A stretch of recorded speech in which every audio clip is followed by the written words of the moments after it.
think yesterday, when was Earth Day? Was like yesterday? Sunday. Oh, well, I thought it was Sunday. I had planned to wear Monday. Monday it was. I think it was 22nd. I see. Well, anyway, I know it was recently, so here's a song that kind of matches. For the beauty of the earth, for the glory of the skies, for the love which from our birth over and around us lies. Lord of all, to thee we raise this our hymn of grateful praise. For the wonder of each hour of the day and of the night, hill and vale and tree and flower, sun and moon and stars of light. Lord of all, to thee we raise this our hymn of grateful praise. For the joy of human love, brother, sister, parent, child, friends on earth and friends above, for all gentle thoughts and minds. Lord of all, to thee we raise this our hymn of grateful praise. Let's pray. God, we thank you for this creation that we are a part of, for making each and every one of us special in your eyes and in your heart. We're grateful for one another and for everything that we need to live this journey that you have given to us. Be with us as we contemplate your purpose for us today, and help us to be encouraged and enlightened by the power of your Holy Spirit. We pray in your name. Amen.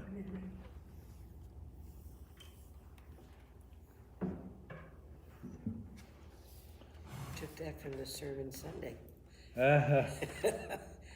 Give us everything we need. You've given us everything we need. Everything we need. Yeah. Everything we need. Don't need anything. We got it all.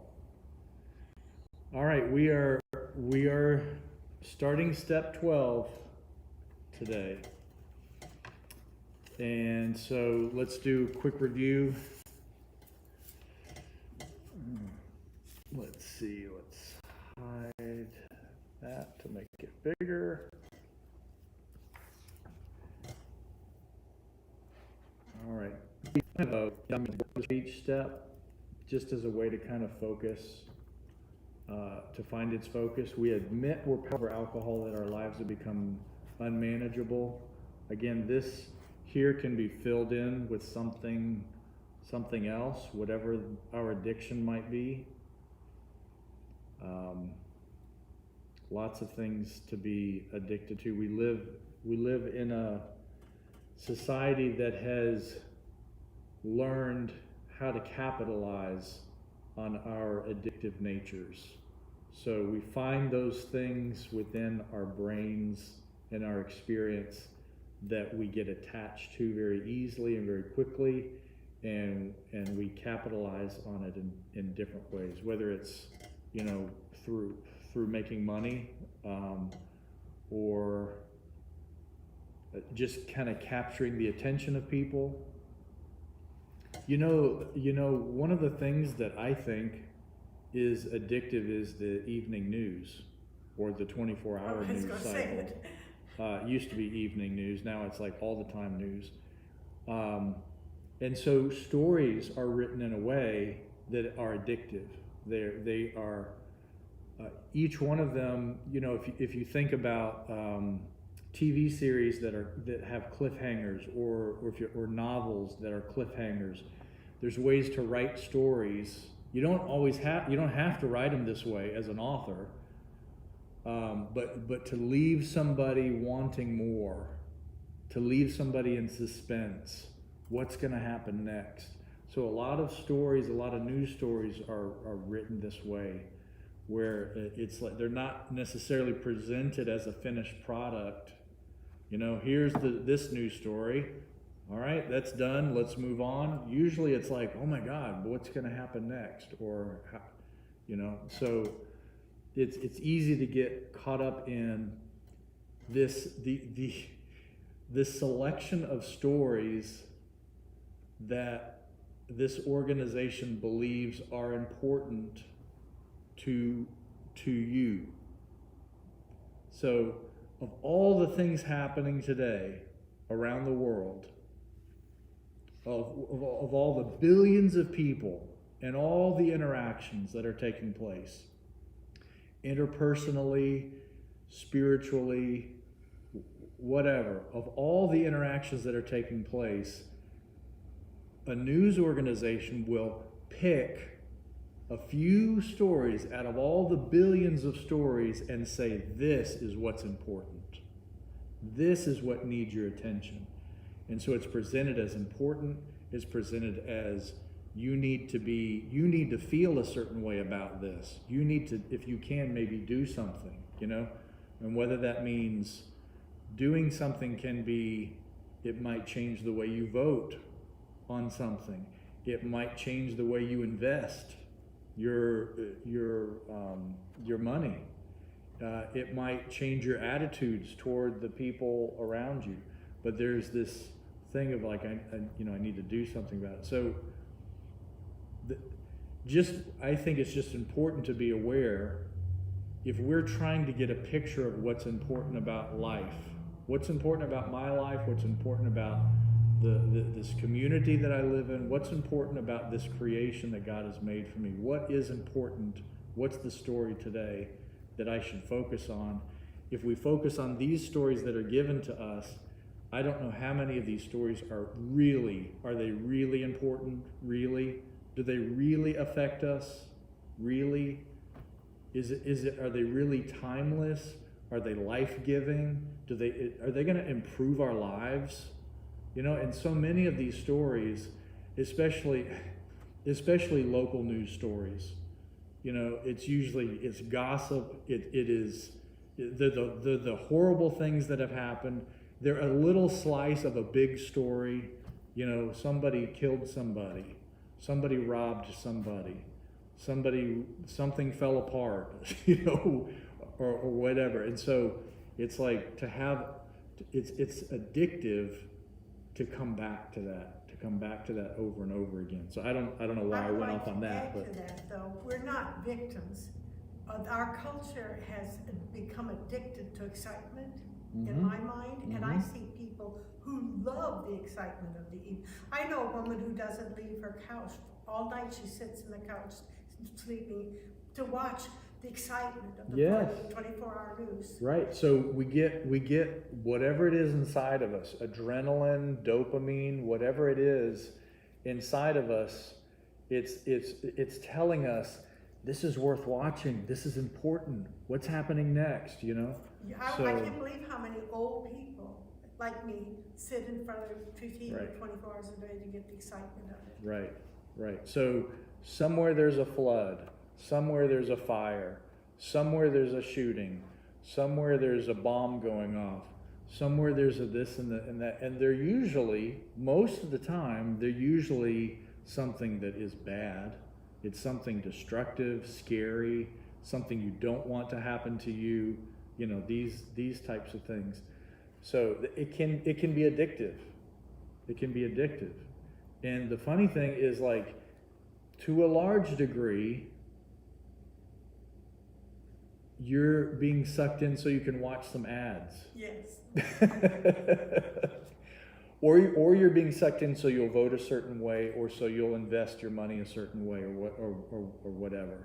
But just it's interesting. Like if you think about, again, all the world, right?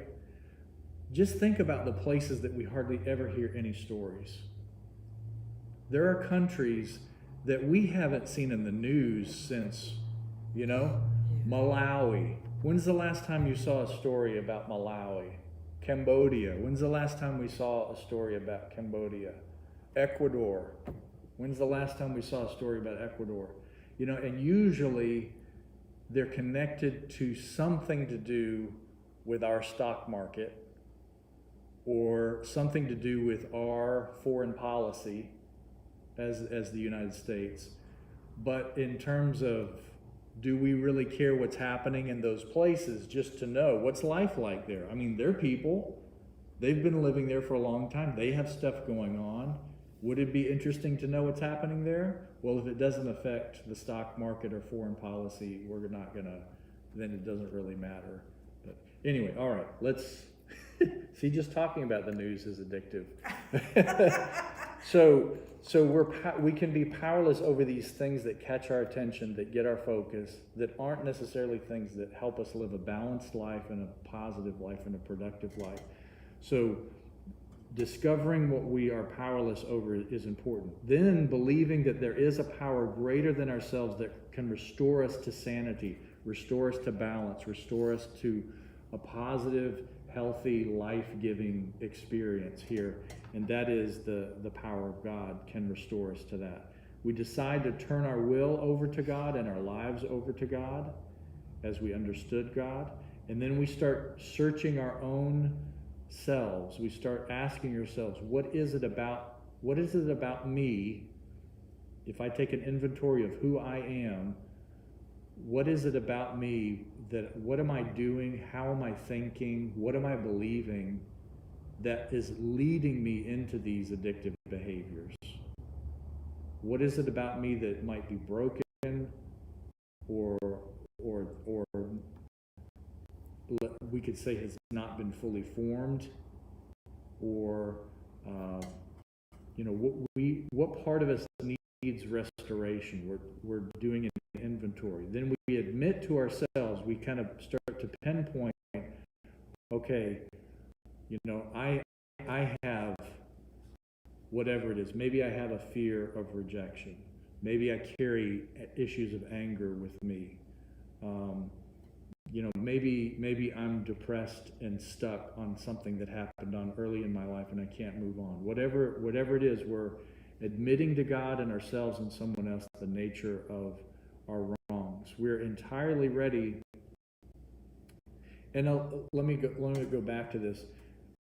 Sometimes, like I mentioned, depression, sometimes we can find ourselves slipping into behaviors, and it's not necessarily that we're choosing, that we're like, of all the things that I could choose to do with my time, let me choose to be depressed. No, it's like we find ourselves kind of sliding into something and then sliding back into it, and then it becomes this thing that is more habitual. So, but there comes a point where we realize that we are sliding into these things, and we start to realize it's not good for us, and then maybe is when we need to make the choice: do I keep doing this or do I stop? Right? They're they can be little things, and they can move on to big things. If we start to kind of fantasize in our minds, like, if I could tell her off, this is what I would say to her. If I can just imagine it, I come face to face with her and I would tell her, you know what, this is what I think of you, and we start to play that. And then it's like every night before we go to bed, we're like back to this conversation, and we're honing it in and all of that. And then that turns into, when you actually see the person, you give them a look, or you kind of rub up against them, or what, this is the stuff that Jesus talks about, where he's like, these things start in your heart. And as you feed them and focus on them, they can turn into murder. They can grow, and if they get out of hand, they can just so it might not be that we're choosing to do murder, or we're choosing to do, but we're choosing these little things that move in. There was a let me go back to it and find it. It's right at the end, right here. So this is the end of 11 that we read last time. And this totally feeds actions, they become habits. Watch your habits, they become character. Watch your character, it becomes your destiny. This is a powerful reminder of the process Thoughts first. that this goes through. And so here's the thing, is that the earlier we catch it, the easier it is to correct. If we catch a thought and we correct it, okay, that wasn't too bad. But then we say something, and like, oh, I can't believe I said that. That's a little harder to take back. Maybe we said it out loud and we're kind of ashamed. Maybe we said it to somebody else and then we have to say, I'm sorry. But what if it turns into an action? I didn't just say something, I did something. And then it's like, then it becomes a habit. I keep doing it. And then it becomes a part of who you are. That's your character. And then it ends up being your life. And it's, so this is it's good to be aware of this process. And when we're talking about admitting to ourselves our wrongs, maybe what we're admitting to is like, I said this, I did this, I thought this. Or we could get into the place where we realize that this has become a habit. And habits are hard to break. I've been working on my habits to turn them from being negative, don't do this, into a positive. Because I find it easier to break a habit if I'm choosing something positive to do instead. I'm really working hard at changing. Very good. Because if you stop a habit, you have a hole that needs to be filled. It's a hole in your time and in your routine, the time that you usually did this that's vacant, and it's going to get filled with something. So if you consciously replace it with a positive, then that's I'm better. getting weak legs because we have no stair steps in Florida, and I was just feeling like, oh, you're getting old. But then I started to exercise. So every muscle I moved 10 times, and I squat with my knees to build them up. That's my habit now, instead of thinking to myself it's old, but a habit of bending my knees. And then I don't breathe deep enough to clean my lungs, so I go. Good. So I have to have a new habit to replace that old habit of worrying how my body's falling apart. Very good. Very good. It might be, sometimes at the end of the day I'm feeling stressed, let me grab this carton of ice cream I got in the freezer. Or let me just go take a walk around the block and just kind of like, just like brush it off, and if you come back from your walk around the block, it's like, okay, it's not so bad, I can keep going. Or the ice cream can do it too. It'll take your mind away. It's like, oh, it's not that bad, but then later on, if you don't fall asleep right then, later on, you're just kind of like, kind of dragging around, and then it's like, if that becomes a habit, you don't want to eat a pint of ice cream every night. That's not really recommended, but it does taste good. It does taste good. My townhouse is it's on Meeting Street, across from the lake, the tradition lake. So every night, it's like 1 mile, 1.2 miles. And so I run twice, sometimes three times. And I think if I run 3 times, then I can go home, take a shower, put my shoes on, and eat ice cream. Okay, you've earned it. There. You've earned it, yeah. Right. That works. That's better than just not walking and eating the ice cream. Choosing to make yourself happy is not a bad thing. Right.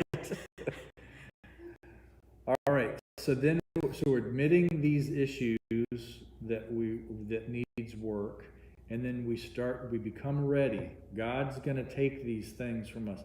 Now this might be, we might not believe this is a reality. We say in step 2 that God can do it, and then we're getting into step 6. It's like, okay, I'm ready for God to do it.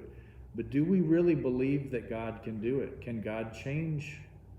Can God help me to change? Or can God do the change if I'm willing? Yeah, but we have to believe it's possible, and we have to believe if we ask, God will do it for us. This is scripture. You know, Jesus makes us some funny statements about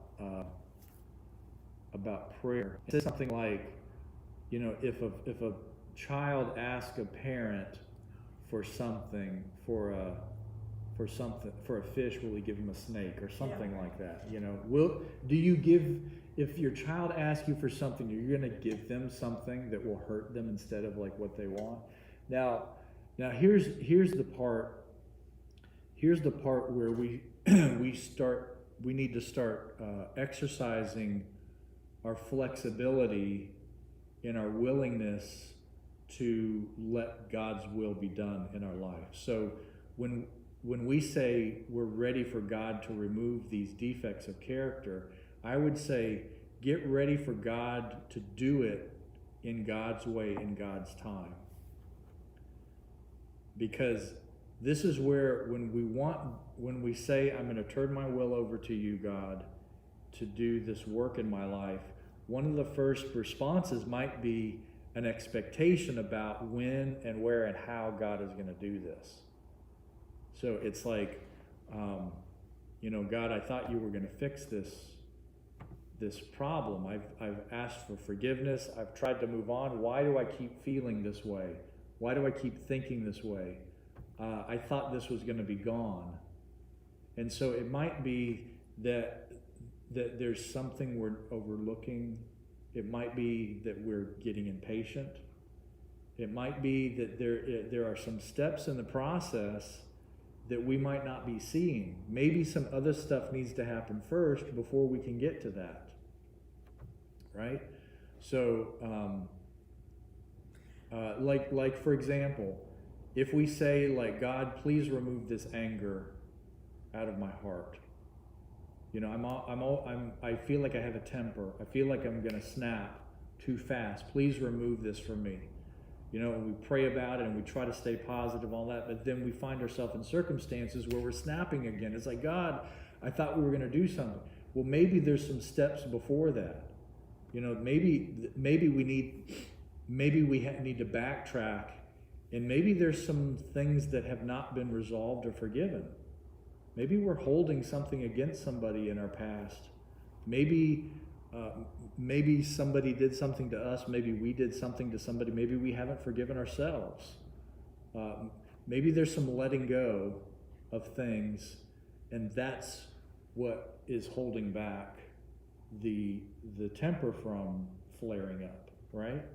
So, and there's different triggers for different responses, and so being willing for God to reveal to us in time the steps that need to be taken, and to let us be patient with the process. This could be a back and forth type of thing. I'm thinking, okay, you're going through all this, you're asking God, but this person doesn't change. She does the same thing over and over again, so she keeps pounding on you. So it's not just a straight line. Right, and those are the difficult circumstances where sometimes we're kind of stuck in these relationships, you know, like we're kind of stuck with family, Sure. We're kind of stuck with neighbors, or we may even have some lifelong friends that we're kind of stuck with or whatever. So we can do our part and do our best to change some dynamics or to discuss some issues that need resolving. If we have exhausted all of our diplomatic tools to change that situation, there may come a time where we say, I think we need to take some time apart.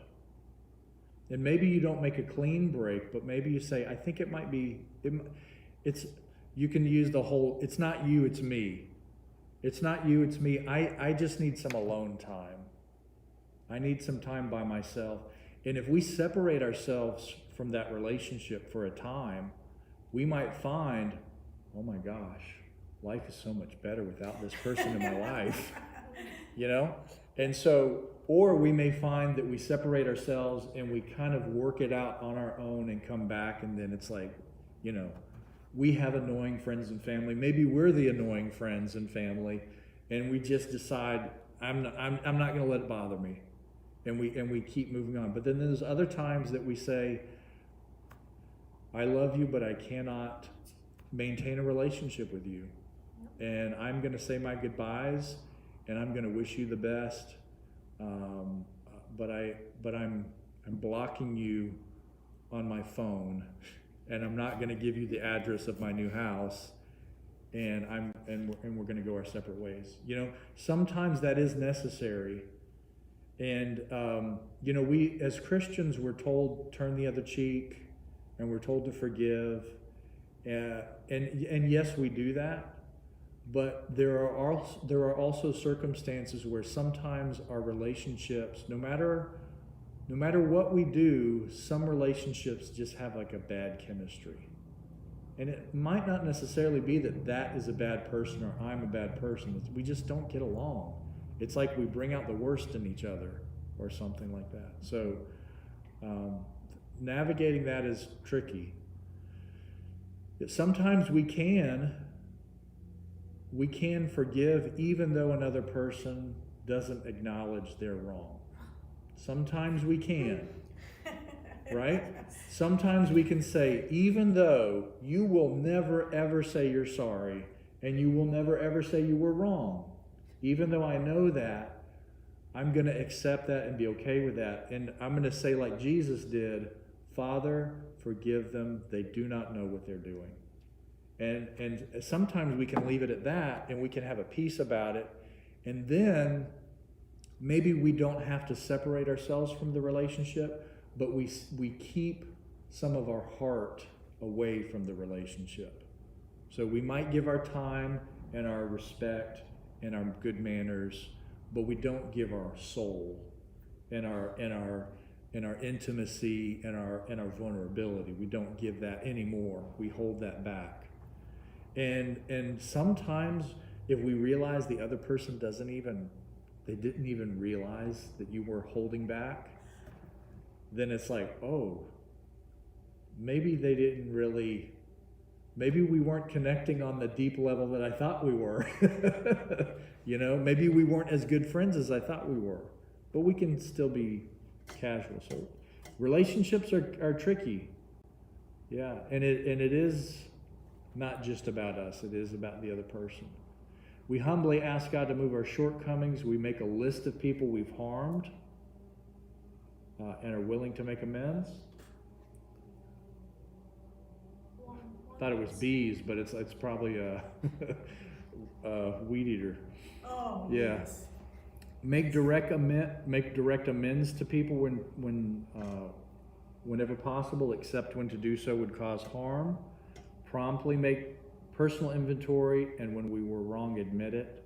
So we're getting into a habit. We're kind of tidying up our relationships. We're not leaving. We're not leaving anything undone. I'm trying to think. I thought of an analogy, and then it's kind of gross, so I don't know. So there's an analogy that I remember my dad shared, and I think it's a common one, is that you only have so much blood to lose on the battlefield. So if we're thinking about relationships, we only have so much to give in our relationships, right? And so sometimes when we're making amends with people, maybe what we're finding is that this relationship was kind of the hole in the boat where the water was seeping in, and it was kind of affecting your whole life in a way. But once that's patched up, you know, and that is fixed, sometimes making amends helps us to move on, you know. And then sometimes it's the removing of that relationship that makes it possible to keep moving on. But we get into this habit of, as we keep moving through life, we continue to take inventory and recognize how is my life being affected by what happened today, what's going on in my relationships. We're checking back in with ourselves in a regular way, and maybe realizing that when we were addicted and our life was out of control, a big part of that way of living is that we were not checking in with ourselves. We were just being reactionary. We were just like, I feel this, I gotta change this, I gotta do that, and we're not really stopping and breathing and analyzing ourselves or our relationships and taking time to make steps to make positive changes.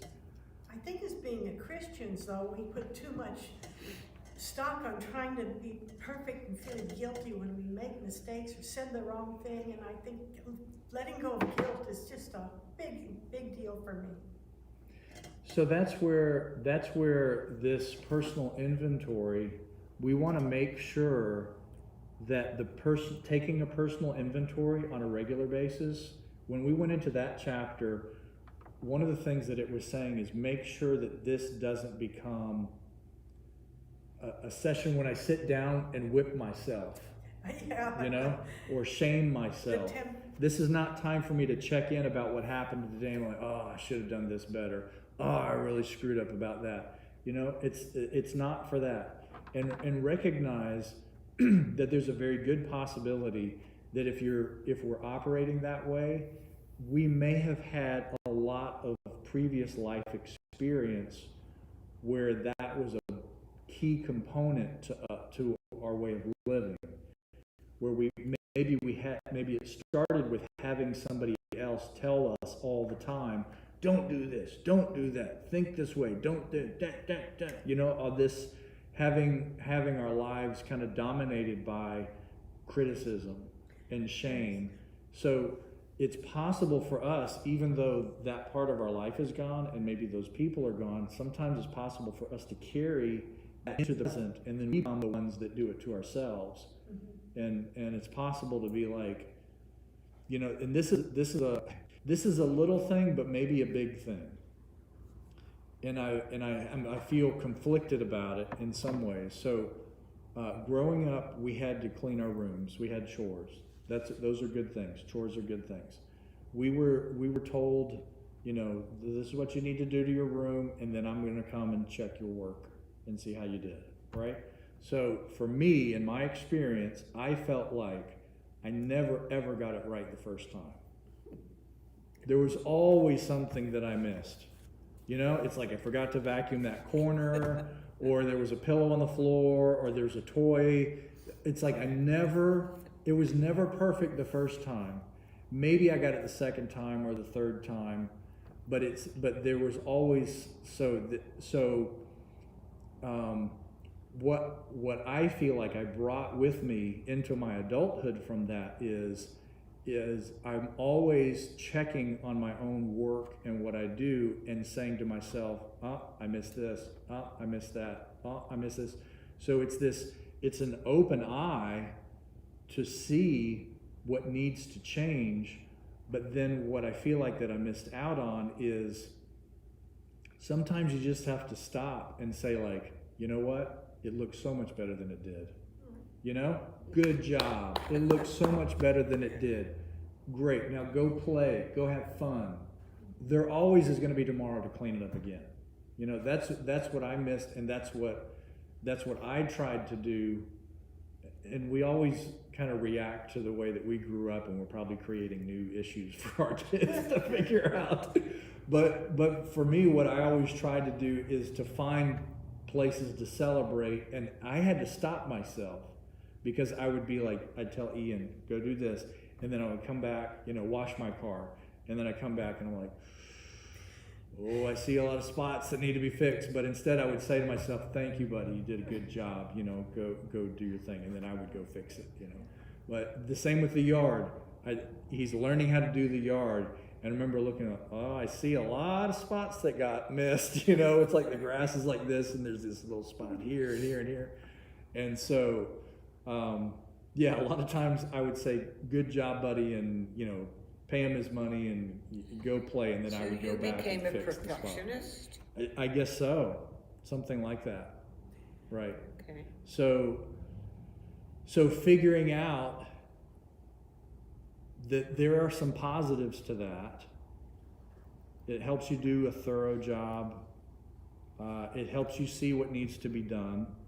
But then you have to also recognize there is a time to stop, because it can turn into an obsession, and it can turn into something that is like you can't turn it off. You know, when I was so being an English major, some of the jobs that I had later was like to be an editor. So I'm reading through things and I'm looking for spelling and punctuation and grammar and all that, right?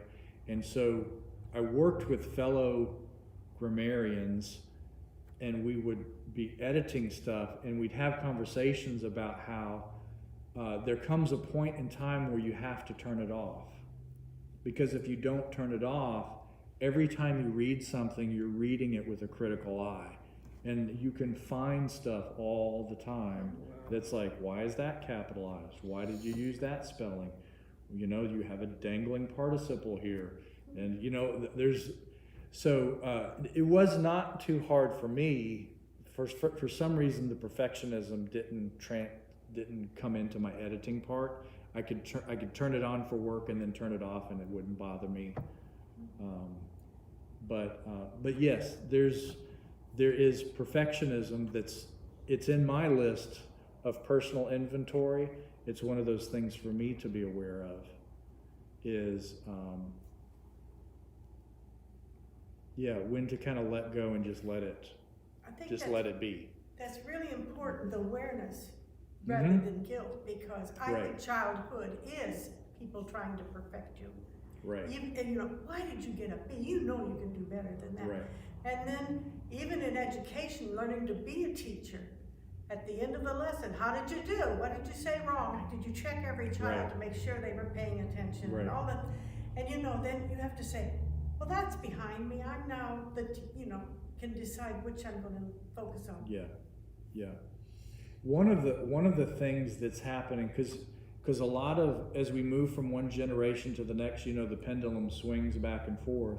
So one of the things that the Generation X that I'm a part of, and maybe the ones after, a lot of parents in my generation, their fault is they don't criticize at all. So this is the joke about everybody gets a trophy. You know, at the end of the tournament, everybody wins. Everybody gets a trophy. You know, nobody loses.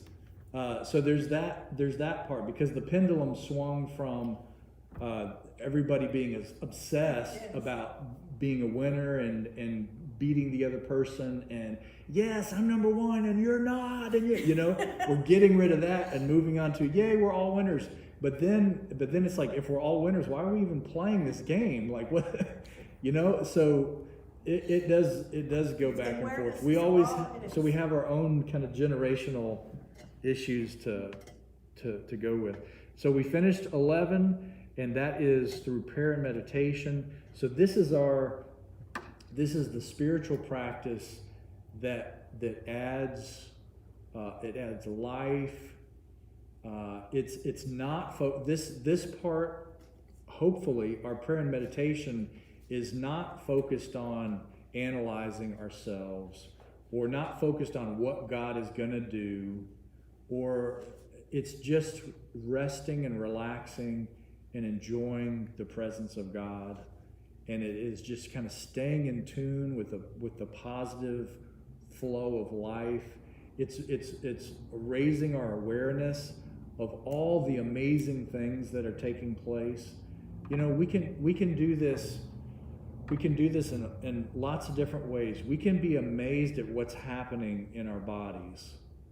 These creations are the phenomenal machines, be so far beyond. That's like we have, you know, all of these cells and organs and fluids and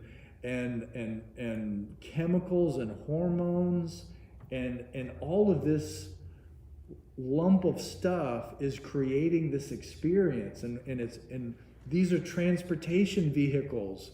They're moving us around from place to place. It's an amazing thing that's happening, and just to like enjoy that and feel the positivity of that and think about the potential of that. You know, that's prayer and meditation, I think, you know. That's the 23rd Psalm there. Just all about that, relax in this green place. And God's in me, but he also will help to make structure that I'm not going to get off the path. Right. And we're not alone in this. We're brought together and God's with us. So there's that. Now here's 12, and this is what we've been working our way up to today here. And let me just switch to that. Here we go. There you are.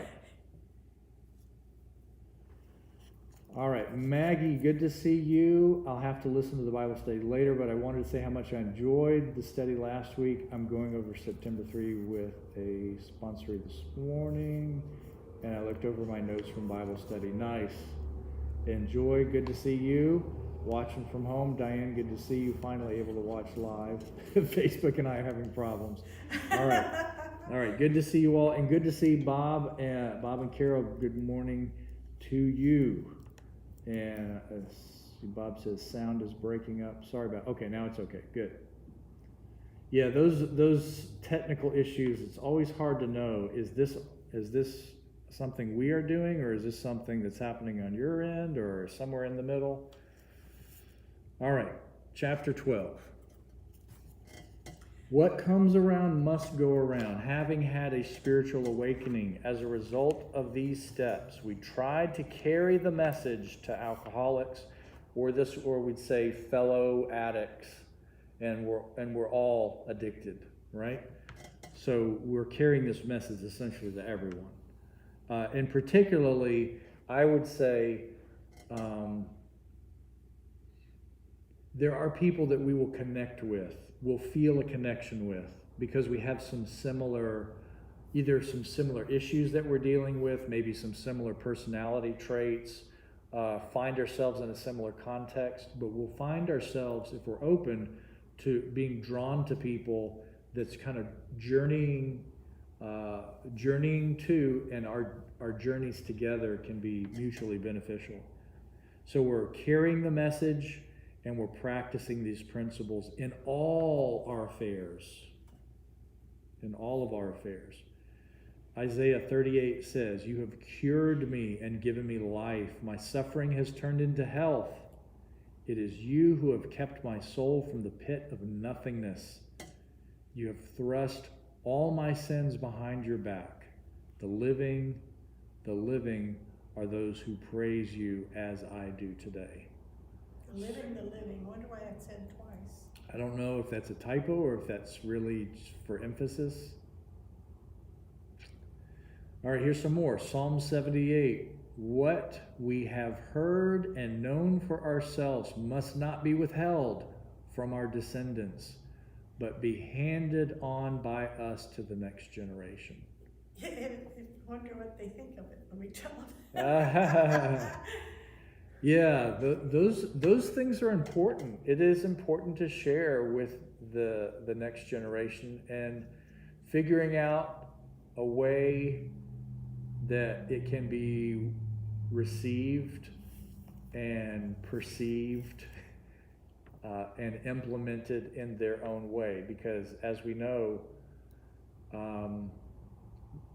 generations are funny. It's like I remember hearing that usually we have more in common with a generation that is separated from us by one. So like, for example, we have more in common with our grandparents than we do with our parents. We tend to have a little bit more friction between us and parents. And usually grandparents, we find more commonality or support, or even sometimes there are like personality traits that like skip a generation or something like that. So there is sometimes, not always, but there is sometimes a challenge to transfer from one generation to the next. There's a disconnect sometimes, but we should still, it's not only our job to pass to the next generation good information that can help them to live a productive life on their own. It's good for us to share their stories, to share our stories, so that they can know potentially what can happen in life, just to raise awareness.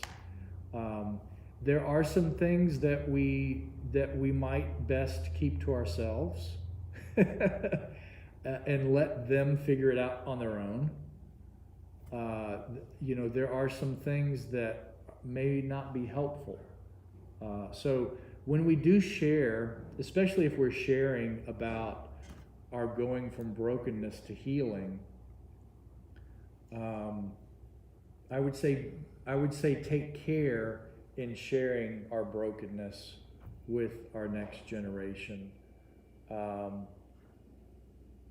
So there's a statement for pastoral care that says it's something like, we are wounded healers,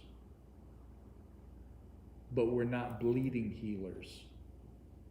So what happens is, if we have found healing and we are healed and we have become whole, then is when we can share.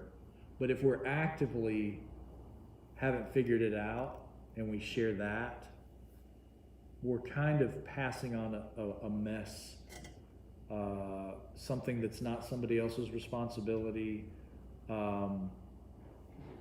giving challenges to them. There may be some confusion that some of that is their fault or their responsibility. So we just want to be careful. We show our children our vulnerability. We show the next generation of vulnerability, but we don't show them everything that we're actively processing. If I haven't figured something out, or if I'm in the middle of a crisis, it's not necessarily best to share that. Now we will get to a place, all of us will get to a place where there's more dependence on the previous generation. It works in a cycle like that. We come into this world in diapers, and we go out of this world in diapers. Yeah. We come into this world completely dependent on other people, and usually we go out of this world with the dependence on people, not without fighting. Usually if somebody, there's different means of independence that we gradually give up or are taken from us. But anyway, when we are sharing our stuff, especially when we're at the beginning or in the middle of life, if we still haven't figured stuff out, it's best not to share our confusion. But it's good to share our lessons that were learned. I don't know how important this was, but I always wanted to learn. I looked to other people and they wanted to teach me, but somehow it's so often irrelevant. The only thing I can think of with my own children, not knowing where they were, is I went to these kind of meetings every week, and there were some books we had to memorize things that would give us a more uplifting attitude. And for one, I won memorization. My daughter's older, she taught me that. And the other one, my son taught me what the lessons were that book wanted me to learn. So I don't know what they need, but they knew what I needed. And That's good. I feel guided where they are today because I couldn't tell them what they needed. Nice. Generational sharing. Luke 22, Simon, Simon, you must be sifted like wheat, and once you have recovered, you, in your turn, must strengthen your brothers. So this speaks to the process sometimes that we go through for healing. So being sifted like wheat, this is where the wheat is in a container crushed, and I don't know, we have sifters. I've seen in some other cultures they throw it up in the air and catch it, and then the stuff that's not great kind of flies off in the wind. Yes. And sifters, the flour comes out, and then the clumps stay in the top. So we are sifted. We're taken through a filter of some sorts. The chaff is being removed from our lives. So that's a process. And then once we've recovered, then we strengthen other people. It's just like the process we were describing. And this is saying that the good is processed, or is also the shaft, some things we wanna get rid of? Is that what that means? It's like we're keeping the good stuff. Okay. Yeah, and we're shedding the bad And in stuff. farming, interestingly enough, the shaft is left on the fields to fertilize and grow Right. the next soil. Right.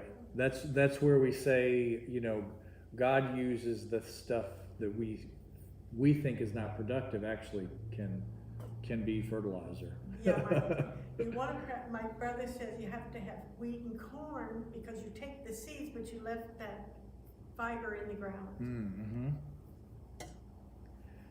It was given to you freely, you must give away freely. What was given to you freely, you must give away freely. So this is a recognition that when we go through these steps, this process, this is a gift to us. It's the grace of God that leads us to this new life. And it's the grace of God that helps us to work through the process. This is not something that we came up with on our own, and you know, this self-improvement was my idea, and it's nothing like that. It is, we're grateful for this gift given to us, so we are freely giving whatever we can to others.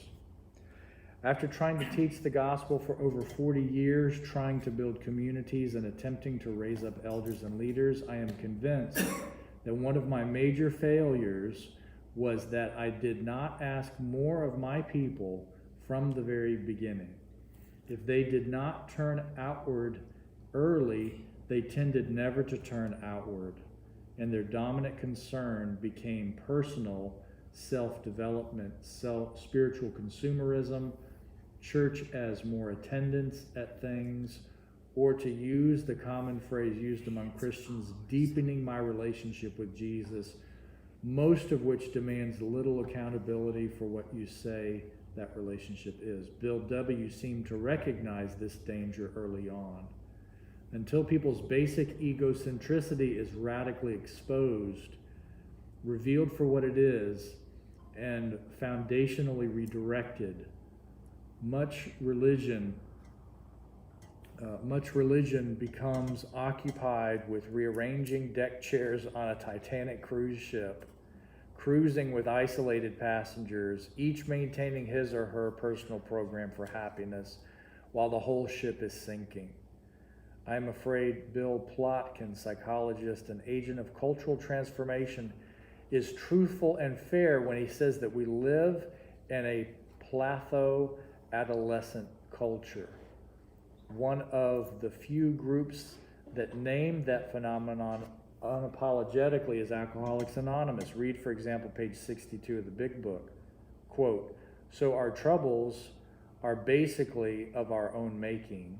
They arise out of ourselves, and the alcoholic is an extreme example of self-will run riot, though he or she does not think so. Above everything, we alcoholics must be rid of this selfishness. We must, or it will kill us. What courage it took him to talk this way." So there's this encouragement that part of step 12 is that it gets us away from the navel gazing of the always looking at ourselves. We've talked about this a couple times. I think you've mentioned that sometimes this process seems selfish. It seems very self-centered. You know, it's me. You know, it's me and my steps and me and my story. And if you've ever been to a 12-step meeting where people get up and share, it is encouraged because it's the way it works is you always use me language. So I'm not standing up and talking about, you know, my lousy kids or the boss that I hate or whatever. I'm not there to complain about other people. I'm talking about my process, right? But the tricky part is we can, with this process, end up being so focused on self-improvement that we fail to live outwardly and share our lives. So part of step 12 is let the steps be shared with other people, and do it earlier, you know, than later. I don't want to put a bummer in this since we're all older, but he was talking about he wished he'd been stronger in the beginning. And I'm wondering if he means even people of age, because I have read that all the great ideas like Einstein, Newton, all those different people, even Jesus was 30. They're all 30 and under because you're malleable enough. Mm-hmm. And I'm thinking maybe that's why I'm glad our church has a lot of young people. It's helpful to reach them while they're still trying to figure life out. Mm-hmm. Feels a little harder to teach old dogs new tricks. I hate to say that because some of us really want to keep on it. But Yeah. I think there is also a benefit in that later in life, oftentimes there is more time to reflect on our lives. So it's possible we might gain some insights later on than earlier, just because earlier we were so busy doing our thing and conquering the world and all of that. All right, let me do one more paragraph and then we'll wrap up here. Why can't we all be that honest about, the importance of not being egomaniacs and therefore truly helpful? Well, step 12 found a way to expose and transform that pathological adolescence by telling us early on that we must serve others. It's not an option, not something we might eventually be called to after 35 religious retreats and 50 years of church services. It's not something we do when we get our act together. No, we do not truly comprehend any spiritual thing until we ourselves give it away. Spiritual gifts increase only by them where. Huh. I'm not sure what happened there. Spiritual gifts increase only by Them, whereas material gifts normally decrease by usage. I think was supposed to be a different word in there. yeah, so you got a quote Maybe in the by front. using them. Spiritual gifts increase by using them, whereas material gifts normally decrease by Using usage. must be missing. So He's got a quote in front of them, but no concluding quote. Yeah, it's like it's using. So we have to use these gifts. We have to take this process and we have to put it into practice. And this is why if we look let's look closely. Sorry, I probably made you guys dizzy. So it is we share the message. That's one, is sharing it, but then it's practicing in everything that we do. And hopefully, in everything that we do means we're interacting with people all the time in everything that we do. So we're putting this into practice. We're taking this awareness of ourselves and our relationship with other people, our awareness of God's will being lived out, our awareness of not trying to control situations all the time. So we take this awareness with us and live it out. So this is why it's good to come to church. It's good to read books. It's good to focus on this work, and then it's like go live and see what it does. See what this does to us, and then come back, read some more, focus, pray, and then go do it again. So because the whole thing about living is to live. We're alive so that we can live, not so that we can sit and think about it. All right. All right. And we had Ken joining us a little bit ago. Good to see you too. So nice online group, nice in-person group here today. No, Ken Osterhout, Wilman, Ken. But, I join when I'm home by YouTube, but you never know. Oh, if you don't leave a comment or something. Oh, you'd have to go on Facebook to do it. Yeah, and it's like then you have to you have to set up an account and you can watch it as a guest. Yeah. And if I watch most of the time, if I'm watching at home, I watch it at a different time, therefore nobody ever heard. Yeah. All righty, let us be sent out here. Send us out in the power of your Spirit, Lord. May our lives bring Jesus